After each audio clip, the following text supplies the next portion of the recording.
Dickey ने सिर्फ अपनी इस एक वीडियो से 40 करोड़ रुपए कमाए हैं, जिसका दौरानिया 50 मिनट है और उसकी व्यूअरशिप 80 लाख है। नॉर्मल वीडियो पर यूट्यूब 1000 व्यूअरशिप पर $1 देता है, लेकिन उसकी वीडियो पूरी 1 घंटे की है, जिसके सिर्फ अभी 22 घंटे हुए हैं और ये मुसलसल अभी ट्रेंडिंग पर है। जेल का एक दिन 1 साल के बराबर होता है।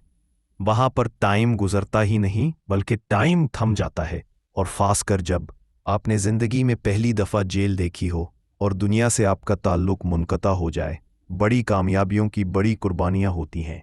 शायद ये उसके चैनल में कम टाइम में इतने ज़्यादा देखे जाने वाली वीडियो है, वो भी इतनी लंबी। इसका जितना नुकसान हुआ उसने वो 22 घंटे में पूरा कर दिया, और जो उसके पैसे गए वो रिकवरी अलग, लेकिन उसके लिए उसने क्या किया सहा है वो आप जानते हैं, और वो उसने बता दिया, जो कि एक तल्फ हकीकत है।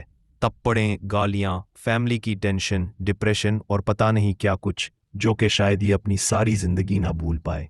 ये वीडियो इतनी ज़्यादा वायरल इसी वजह से भी हुई है कि उसमें उसने तमाम बातें और अपने एक्सप्रेशन बिल्कुल जेन्युइन किए हैं।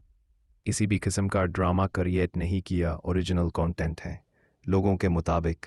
जिन्होंने देखी है वो वीडियो, तो ज़रूर कमेंट सेक्शन में बताएं कितनी सच्चाई है, और मज़ीद नई अपडेट जानने के लिए हमारे चैनल को सब्सक्राइब लाजमी करें।